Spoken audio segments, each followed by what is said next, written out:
What's going on, everybody? Steve here at Raiken Profit over at RaikenProfit.com, coming back to you with part 2 of sourcing strategies for finding books outside of the typical just book sourcing, right? So we're here with Caleb Roth. Welcome, man. Glad to have you. Good to have you here. And you can find Caleb on YouTube and also on his blog as well. One of the smartest booksellers I've pretty much ever met. Huge supporter. So where can they find you?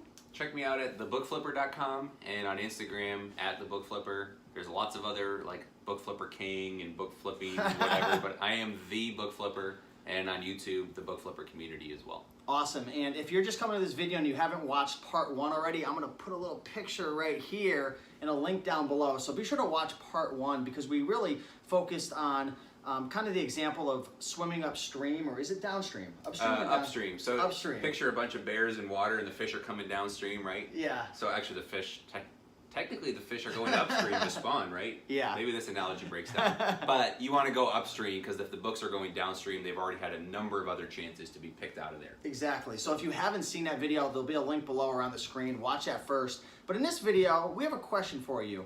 And I'd like to throw this at you. Sure. Would you rather focus more on extracting as much profit as you possibly can out of a set of books and spending your time doing that? Or would you rather focus on maybe taking a little less profit, give or take, but focusing on finding more books? Finding more books, 100%. What do you guys think? Let us know in the comments, but your thought process is finding more books. Generally, it's finding more books, even if time is limited. We talked about this yesterday too. Like at the end of the day, I have maybe more experience in books. Well, I should have more experience in books than you do, right? Oh, so absolutely. I should be a better bookseller than you. But At the end of the day, we both have roughly the same skill set. So there's a couple boxes of books over here. Maybe I could get through them a little faster. Maybe I would price them a little better than you. Maybe I could extract just a little more money. Sure. But at the end of the day, a $10 book is a $10 book. Yeah. I might squeeze 11 out of it, right, but I'm not going to turn it into a $50 book. So the way to get more money in this game is to improve your sourcing. So if you're just going to thrifts and library sales, that's great. If it works for you and there's good books, have at it. But remember, anybody with a smartphone can be your competitor tomorrow. There's not a huge barrier to entry nowadays with thrift stores. You download Scout IQ or Amazon Seller app and boom, you're in business. Exactly. So we're going to talk scary. about how to, instead of just relying on that, how can you be a little bit smarter? How do you get more creative with your sourcing to fill your book funnel with better books? And then whatever comes out the bottom, like just like coffee, we used that analogy before. And in the first video, we shared about 4 or 5 really good sources, but we're going to share with you guys about 6 advanced sources. So if you're a beginner seller, this is going to be great, but especially if you're a mid-range seller or more advanced seller, you've been in the game for a while, you guys are going to really like these. So do you want to kind of just dive in? Yeah, let's jump right in. All right, so the first one we're going to talk about is, have you ever seen them when you're driving? It's like a donation bin. It's like a big white bin typically, or sometimes you could even like set up like a little cardboard box, right? Yeah, have you seen those before? Yeah, you'll see these bins in parking lots. The reason you know they're there is there's usually a pile of junk next to it because people see donation bins and they think, oh, free dumpster. And so they'll just dump. We see them all the time in Denver. They'll be like broken car seats and like strollers and clothes sitting outside the book bin. Book bin. And whoever has to deal with that, I'm sorry. But that happens. So you'll see these big metal bins, sometimes in front of a library, sometimes in front of a church, and they'll say like book donations or clothing donations. So people obviously fill those up. Better World Books is popular. Big Hearted Books went out of business. They were all up and down the Northeast corridor here. So you'll see those. That's something you can do, and those bins are expensive. How much do those cost? It depends. If you get them in bulk, you might be able to get them close to $1,000. But if you want your own logo and your own color and everything else, you might spend $1,500 to $2,000 on a bin. And then you got to deliver the bin there, which you you're going to deal with logistics. Yeah, so that might not be the best way to get started. There's probably licenses you need, I'm assuming. It depends. You probably have to work out a deal with whoever owns the parking lot. So if you don't want to go that advanced, another way to do it would be to think, where are our books? So people that live in apartment complexes might still be in school, or they might have piles of books that, again, when they're moving, because they're moving in and out often, they don't want to take them with them. So work out a deal with an apartment complex and put some cardboard boxes there. Doesn't have to be fancy, get your logo put on it, put them there. Work with colleges, see if the libraries will take donations. Usually they're going to keep their own, so that might not be the best bet. But get creative. Churches might do it for you. And again, if you could say, hey, I'll give you X amount of dollars if you fill this bin. Maybe even restaurants too, like. Or I'll give a donation back. Yeah, Avery's talked about this Like with restaurants. you know, in every town there's like a popular pizzeria where everyone hangs out. Yep. Like setting something up there, or even having a night. Like we had a conversation once. We were thinking set up near it like a university and have like a banner printed out and like bring some food and different things. I don't know if you could do it. And, like kind of make a night and advertise it with signs and flyers saying, you know, we're having this donate your textbook or sell your textbook party or something. And there's like, I don't know, you just pay for pizzas and everything. I don't know if it's a stupid idea, but You don't know till you try, essentially. I know Avery tried to do that and do like gift cards or cash for books and set up in a coffee shop, and I don't think it went that well. A lot of people go to college campuses and set up the booths. Execution is completely different than having a great idea. Totally. But the thing with bins, so if you go do a buyback at a college, that's great, but you're trading your time for money. Or you have to hire someone to do it. You have to carry a lot of cash. Again, the more barriers, the better it is usually because there's less competition. But that's, you know, the bins, the idea there is that you leave the bin, you come back after a set amount of time, and the book, hopefully, it's magically full. It's like setting nets in the water. Instead of sitting there and you manning the fishing pole, you leave the nets out, come back, and hopefully there's something in there. But it's a different game because you come back and there's a bunch of like fish that you can't eat, or fish that are maybe dead, or fish that aren't very or non-fish delicious. We're going with this whole fish analogy, but you're gonna have a bunch of duds. But again, the benefit that you're offering is someone that's getting ready to move away from the condo or the apartment, for example. They're like, hey, I got to take this box of books, and I either have to take it to the dumpster, but I don't like throwing books away, or I've got to load it in my car and take it to Goodwill, or hey, there's a book donation bin right here. Let's just put them in there. Yeah, so that's definitely a great idea. So definitely look into the bins if that's something that maybe you can financially do or you're willing to experiment with. Number two, I'm actually very interested in talking to you about this because I made a video the other day talking about how I'm going to be purchasing my first, depending on when this video is posted, the video might already be posted of the liquidation palette, but I'm going to be purchasing my first liquidation palette, and it's from a great source who purchases large amounts from Amazon. So they're Amazon returns. And it's going to be... Or when Amazon loses your inventory, they end up getting sold to these companies. So I'm going to be showing you guys a general merchandise palette, but he also does book palettes, but it just takes him a while to get it, so it's going to be a bit until I get that one. But what are your thoughts on liquidation palettes when it comes to books, specifically Amazon returns? I've never done it, but returns that are coming, so take this with a grain of salt, I have no idea the quality. I imagine it's going to be like regular Gaylords. However, the issue with Amazon returns is they're all going to have a barcode sticker. The Amazon sticker, right? I don't know if you don't have any. It's an F and SKU, yeah. I mean, so normally a book's going to have a barcode on the back, right? That you can just scan. It's going to be pretty easy to hit. Yeah. When you sell on Amazon, you put your own FNSKU label over it, which is scannable, but it won't show up as this book. I call it an F and SKU. Yeah. Fung SKU. But that's going to make your research job a little bit harder because you're going to have to type in titles or use the Amazon Seller app to do the face scan of this. It's going to take longer. But what kind of books are getting returns? Some people just return books anyway, but a lot of textbooks get returns. Yeah. So if someone's setting their textbooks to automatically get destroyed, or someone is gated and doesn't want to ship them back, they'll pay the 15 cents to Amazon to dispose of it. Yeah. Well, Amazon's not throwing it away or lighting it on fire, contrary to what some of us think.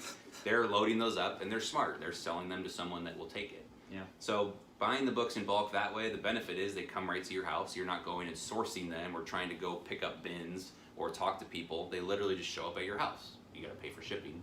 So I don't know. Experiment I don't with know these things though. You know, like if you're brand spanking new and you have less than $500, these things like bins and liquidation pallets and Gaylord, some of these things probably wouldn't recommend doing. Start with the thrift. Start with the garage sales. Start with selling your friends' books, or maybe even consigning because you're not in it for much money. But once you build up your capital, that's the biggest thing holding a lot of people back once you start to get to this certain level is how do I free up my time? How do I get the profit coming to me versus me always chasing it down? Because we only have 24 hours in the day. Technically. Yeah. So here's the deal. We're on the Eastern time zone right now. If I start driving west and I go at least 1 hour so I get into Central time zone, I go back in time. Now I have 25 hours in a day. The next day I can go one more time zone. You can keep doing this. Now eventually it will catch up with you. But whoever says there's just 24 hours in a day hasn't ever traveled. So yeah, I mean, if you're at that level, right, look at the bins. Donations, look at the liquidation pallets. Also, another thing is Gaylords as well, which is a fun word that you had mentioned in that first video. Explain to people, what exactly is a Gaylord? It's just something fun to throw out. I don't actually know where it came from. I tried to research it. I think it came from a different industry. But a Gaylord is essentially a box, a giant box, think of like a refrigerator box, that fits perfectly on a pallet. So it's typically going to be a roughly 4 feet by 4 feet by 4 feet, yeah. give or take 5 feet, Yeah, maybe 48 inches by 48 by 40 60 or something. Because Yeah. I'm actually going through the process of getting my first liquidation pallet sent to me. And what you have to do is you have to take the dimensions and then the weight and send it over to your freight and figure out your forwarder. freight class. Yep. So I'm actually at that step now where I'm getting ready to send it over to get a quote on shipping for 1 or 2. So Oh, nice. yeah. Yeah. So a Gaylord is just a giant cardboard box full of whatever. In this case, it's books. And what happens is when you drop your books off at Goodwill or Salvation Army or your local thrift store, they usually have these set up, and they're thinking ahead because books are heavy. So sometimes they'll have those bins, the blue bins that you throw them in. Other times they'll take your donations, they'll take the books and throw them right into a Gaylord. So again, thrift stores don't take everything that you donate and put it on their shelves. They just don't have space for it. So a lot of it, as much as, at least from Greg Murphy, he's saying about 90% of it ends up in these Gaylords. So you can go to thrifts and say, hey, what do you guys do with the books you can't sell? With the overflow books, do you have Gaylords of books? They'll know that term typically. If not, they'll smack you around. You can say pallets of books. But go to them and say, hey, can I buy a Gaylord or 2 or 5 of books? And a lot of times they'll go, yep, the going rate is, whatever. They might try and get a lot out of it. Do you have any idea what a going rate of a Gaylord of books could be? It's usually based on the scrap rate of books. So right now the paper resale value or the recycling value of paper is dirt cheap. It's almost nothing. So like what's a Gaylord of maybe 700 pounds of books? A Gaylord is anywhere between 800 to 1,000 pounds. Typically, depends on where you are. California might be 10 to 12 to 15 cents a pound. In the Midwest, it might be 7 to 8 cents a pound. So what's that come to for 1,000 So pounds? 1,000 pounds at 7 cents is roughly $70. That's it? So a lot of times you Wow, can that is pick up a dirt Gaylord cheap. for $100. If you're buying a whole truckload, you could certainly get it for a little bit in that range. If you're buying 1 or 2, they're not going to make much money on you. Sometimes they'll charge you 100 to 150. People say, if it's truly unpicked or if it's textbooks, maybe pay more. But in general, and again, as the pretty cheap, scrap though, rate to of paper experiment with. fluctuates, Yeah. then the rates will go up. So right now, the scrap rate on paper it's negligible. Some places you have to pay for them to take it.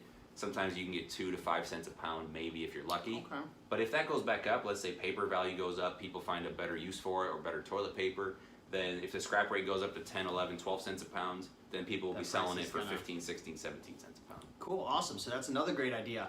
One more idea as well. We actually got 3 more ideas, but one great idea, something that I've done personally, and it's so cool having you here because I've been doing it, using it. My mother's been using it. We saw a guy yesterday that's using it in the area. He showed us his numbers. Oh, yeah. eFlip, okay? Now, eFlip is a software that Caleb has created. Yep. And Or founded. Founded, whatever you want to say, but it falls under the umbrella or the title of online arbitrage. Online arbitrage is essentially making money off of an inefficiency in the market, right? So you're sourcing online and then you're selling it back online. So an example of this, if you want to grab that book for me real quick, Sure. Caleb, maybe this is selling, I don't even know what this is selling for right now. I don't even know if it's profitable, but it looks like I paid $2 for it. Hopefully so it is. we'll see. We This could- has been we could- sitting in my We little... can judge this right now. Hang on. Oh man! All right, let's do it real quick. As you're Let's- teeing this up. Let's see if it's profitable. Hang on real quick. So we're actually pulling up Scout IQ and we're doing Wait for it. a Wait quick for little it. scan. It's worth $2.11. So we make 11 cents, but that's the lowest prime. We could probably get more. Let's do a live lookup real quick. And dropped it a doesn't little look bit. very good. All right, so don't do as Yeah, Steve. don't buy don't this do as book. Steve does. Don't listen to me in this video. But anyways, what was I getting? Oh yeah. So say for example, this book was selling for $60, which it obviously isn't. Nope. But let's just say it's selling for $60 during textbook season. You can actually look at graphs and charts using Keepa to see, oh wow, this spikes up every August, September. But right now there's merchant sellers selling it for 10 or 15 bucks. Well, first off, how would you know? Well, you can use his software to find books that are undervalued, that are either profitable now or could be even more profitable later. I don't know if there's a better way to explain it. Yeah, so eFlip or online arbitrage is a general category. There's 2 things you're going to make money on. One is you're going to buy merchant fulfilled, ship it to yourself or a prep company, sell prime, so sell FBA. So there's often a price differential. On a lot of books it's not high enough, but textbooks especially it could be. You could pay $10, $12, $15 and the prime price is $30 or $40 because someone really wants that book quickly. So business books where someone's using their employer's money, textbooks where they're using mom and dad's money, oftentimes they're just clicking the buy box, buying the cheapest prime book, and you can exploit that.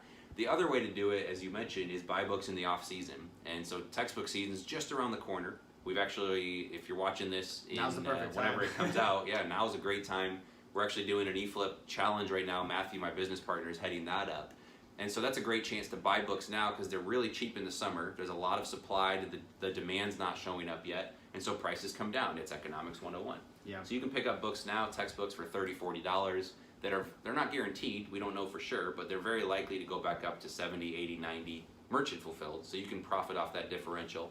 And again, if you're selling prime, often you can get a little more of a premium as well. So don't use the excuse, I live out in the middle of nowhere, I can't find Or any I books. work all day and thrift stores are closed when I get off work. And if you have an internet connection, you can source online. I'm not going to mention any names, but there's people that we've spoken to and talked to who have made $20, $30, $40,000 just in a month using this software. Just in a month. Well, I'm not saying that these results are typical, but sure. you know. The guy we met up with yesterday spent about 30 grand over a couple months, so a little more realistic, and he profited over 25 grand and still has inventory that hasn't sold. Wow. So almost 100% return, which is awesome. Yeah. So he got his money back plus 25 grand. If I could do it, if I could teach my mom how to do it, she's 63 years old and she's reading HEPA charts and doing this stuff. She did it successfully. You can definitely do it as well. So definitely check out eFlip. I'll put a link down below. I think, what's the free trial? Is it 7 or 14 days? It's actually or something? 21. We want you to be able to buy, receive, ship, and possibly get your first So use sale. it for free this season. I mean, if you don't like Literally, it, you don't like it. yeah. I mean, but take it for a test drive. You can essentially sell books within that 3-week period, assuming you turn them in quickly or get them listed. And that's the goal. We want you to be successful. I personally, we talk about this a lot, I don't want your money if it's not working for you. yeah. Online arbitrage is not for everybody. If you don't have a lot of experience yet, make your mistake on $2 books from Goodwill. Yeah. Right? Don't make a mistake on a $15 or $20 or $50 book from online. But it's not that hard. Like I've played around with a lot of software. Some of them are really confusing. It's actually it was actually an amazing idea coming up with Intuitive, this. yeah. You know what I mean? It's very intuitive. So check it out for sure. Links down below. Next thing I want to talk about, I don't know much about this. I don't know if you do. Recycling companies. I know we were touching on that. But can you actually source books from recycling companies? You can. So I know people that have gone in. So first off, a recycler is going to take the paper. So like sometimes we'll buy up like someone's whole collection of books. We have a bunch of duds. If we can't move them very well, or if Goodwill won't take them, call a local recycler. Often they'll drop a dumpster off. You can fill it up. They'll take it. Right? Oh, really? It's that easy? You don't have to drop it off to them? A lot of times they'll deliver to you. Again, the scrap rate on paper is so cheap right now that it's often not worth it for them. So sometimes you have to pay for the dumpster. If you only have one pallet, they might just be like, one pallet. No, you've got to fill like 30,000 pounds of books for them to look at. Okay. But so recyclers are getting all kinds of paper, and you want to find paper recyclers. Often the best way to do it is to have a warehouse and buy a truckload of material, or get 8 or 10 Gaylords at a time in a straight truck if you can. But I know people that have gone into recyclers and said, hey, I can pay $1 or $2 for books, and you can go in there for them and just go in and cherry pick. Through? Now a lot of times they don't want people in there, so you got to kind of talk your way into it, Yeah. or offer value. So like hardcover books, you have to cut the binding off, you have to do a little extra work as opposed to softcover books. So one thing you could do, again, this probably is not the most efficient use of time, but if you have time and not a lot of money, you could actually offer to separate and sort hardcover and softcover, and in exchange, take a few books that you want for yourself. Cool. So there's ways to do it. Typically, recycling is going to be reserved for doing a bulk or a bigger warehouse type setup, but you never know. Call people, again, the idea is just get creative. Just because we're listing these 5 to 10 items over 2 different videos, there are so many ways to get books. And so just start thinking through, hey, where do books, where are they? Yeah. They're in libraries and thrift stores, obviously. They're in people's homes, if you unlock that value. Estate sales, garage sales. Where do books go? Publishers. That's the next one. That's the last one, but it's so obvious, but I never thought of it until you brought it up to me yesterday. Well, so publishers have books, right? Now, usually they sell through distributors and wholesalers. So you might be able to call and say, hey, I want to buy 1,000 books from you. What's the best rate you can offer? And that may work. Another thing you can do is just I knew a publisher at our college back in Indiana, and she knew I sold books. She reached out and said, hey, I've got a bunch of books we're literally throwing away. Can you do anything with them? So what does a publisher actually do? I know it sounds obvious. So people, when they contact him, they can have an educated conversation. So they're going to work with a number of different authors, and they're going to usually do the editing. Some of it's all in-house, some are not. Most of them now work through distributors. They're not printing the books. Someone else is going to print it, Yeah, but usually they're going to then take the stock inside. A lot of them are outsourcing it because it's not very profitable. And then find distributors. Exactly. Got so it. you might go to the distributors, you might go to the publishers, but again, if you just reach out and say, hey, do you guys have old inventory? What do you guys do with stuff that you throw away? Oh, wow. Because a lot of times an author will pass away and their kids don't want to deal with the books, and so they'll just say, hey, you can just scrap them. And usually it's toilet paper. It's not worth it. Yeah. But every once in a while you'll find some good inventory. But again, just because someone's not talking about it, like where are books? Obviously libraries have them. Ask the library, what are you doing with your duds? Maybe it's a library sale. Maybe they're throwing them away. Maybe they're donating them. Yeah, the more you talk, like just ask questions, and you don't have to go in and ask all these leading questions and be super salesy. Just, hey, I buy books. Do you guys have any books you're getting rid of? Cool. Or do you have a list? Can I buy books from you, etc. Hopefully this opened up your eyes. Again, if you guys haven't seen part 1, watch that video. I'll link it up down below. This is the second part and the final part of this series. But yeah, don't get discouraged if you're having a hard time at thrift stores finding books, or at garage sales, or consignment stores, or at estate sales. Hopefully this was a fine example that there's so many more opportunities. And I can tell you, the average person is just going to go to a thrift store and a garage sale, and they're going to stop there. They're not going to keep swimming up or downstream, whatever you want to call it, whatever the bears are doing. But the average person, your competition is going to get lower and lower, I feel like, as you start to go down the stream.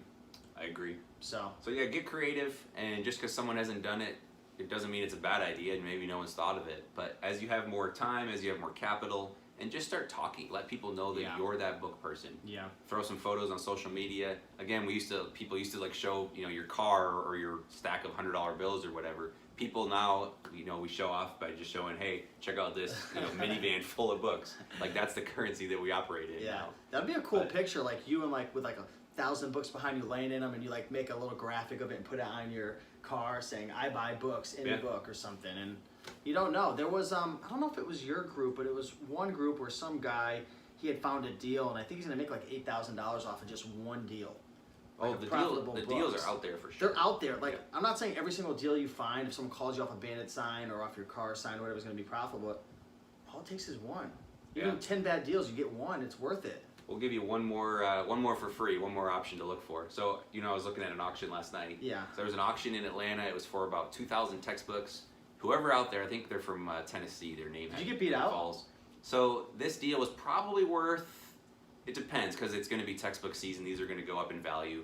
Like we researched it, we looked, they didn't have ISBN, so you were having to guess based on the editions. I think the deal was worth 25 to 35 grand, give or take. It went for $20,000. What? So we would have had to fly out, get a car, do that. What's the most you were willing to pay? I was almost willing to pay that. If I knew it was going to be worth 40 grand, I'd probably pay that, because spend 20 to make 20 in a couple months, heck yeah. But it went for, I think, $19,200. Wow. So there's government auctions, there's schools. Like if you get government funding, they can't give the books away. Yeah. So there's a whole process that it goes through, and most of them end up going to auction. That way, it's a fair market value. So somebody, if you're watching, kudos. You got big cojones to spend that. But I hope it pays off. And there's certainly some smaller auctions out there too. But keep your eyes peeled. Do Google searches. Ask around. Just start looking. See where the books are ending up. Yeah. And oftentimes you'll find them where you least expect them. So if you guys found value in this video, do us a big favor and smash that like button down below. Leave a comment. Let us know any more tips or tricks that you have, any insight. This community is all about sharing and helping one another. And I really, truly believe, and I know Caleb does as well, the more we grow together and build each other up, the better results we're all going to get in our business. So yeah, definitely leave a comment below. Check out Caleb on YouTube and at his blog. I'll leave the links below. They can find you where? Thebookflipper.com, Instagram @thebookflipper, and on YouTube. If you like content like this, if you want to learn more about books, I tend to get nerdy. Consider yourself It gets really in depth. But if you want to learn how to understand spreadsheets, your numbers, your analytics, check it out. The Book Flipper community on YouTube. Yeah, if you're looking to learn about books, this is the guy to learn from him. Reezy Resells crushing it as well. My channel, we talk about it. Avery, Romer the Roamer. Nathan Holmquist. Yeah, Nathan Holmquist is killing it with Scanlister over there. So also check out Accelerlist as well. Travis has got some great content as well in his group. So yeah, with that being said, keep up making money, and we'll see you in the next one. Peace. Later.